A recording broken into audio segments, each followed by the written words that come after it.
Vous êtes le fondateur de Ray Studio, un centre de détatouage au laser. Alors, au vu du nombre de gens qui sont tatoués aujourd'hui et certainement ceux qui ont l'envie de se détatouer, on voit que vous avez flairé le bon filon. Vous avez un centre de détatouage, un seul. Comment ça fonctionne?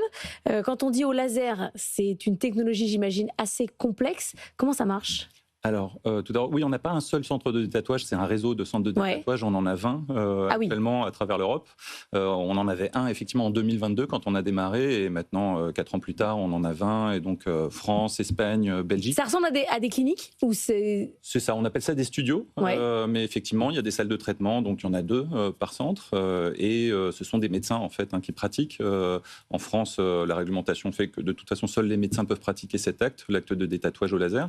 Et puis dans d'autres pays comme l'Espagne, où c'est pas forcément d'un point de vue réglementaire une obligation, malgré tout, on a choisi de travailler uniquement avec des médecins parce qu'effectivement c'est un acte complexe et on parle de santé, donc c'est important. Alors quand vous dites c'est un acte complexe, on en voit quoi pour enlever l'image? En synthèse, pour ceux qui ne connaissent pas du tout le détatouage au laser, ce qu'on fait en fait, c'est qu'on fait des séances.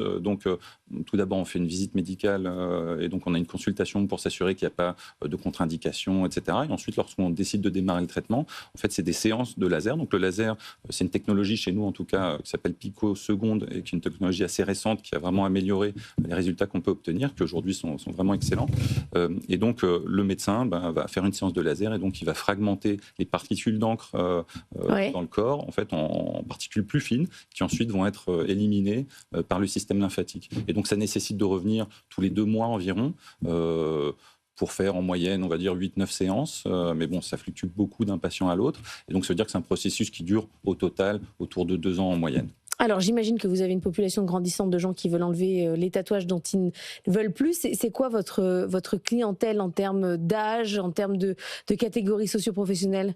Oui, tout à fait. Alors oui, il y a de plus en plus de gens, effectivement, parce qu'il y a de plus en plus de... Il y a de plus en plus de tatoués. C'est ça. Et à peu près un quart d'entre eux regrettent au moins un de leurs tatouages. Donc effectivement, c'est un marché grandissant. Et en termes de typologie, c'est à peu près 60% de femmes, 40% d'hommes. Donc.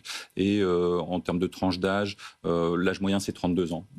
Voilà. Et après, c'est toute catégorie socio-professionnelle. Ça fonctionne vraiment? C'est-à-dire qu'à la fin, vous n'avez plus rien ou ça se voit, vous avez des cicatrices? Il faut retatouer. C'était pas le cas il y a encore quelques années, mais effectivement, avec les technologies qu'on utilise nous aujourd'hui, qui ont beaucoup évolué, le fait que ce soit des médecins uniquement qui pratiquent et avec une méthodologie médicale qu'on a mis en place et qui est propriétaire, aujourd'hui, on a des résultats exceptionnels, effectivement, dans la plupart des cas, dans la très grande majorité des cas. Il y a quelques exceptions qui sont en fait certaines encres, certaines couleurs en fait qui partent moins bien, donc on n'aura effectivement pas un résultat parfait dans ces cas-là, mais dans la très grande majorité des cas, aujourd'hui, par exemple, sur la couleur noire, qui est 85% des cas qu'on voit chez nous, ça part complètement.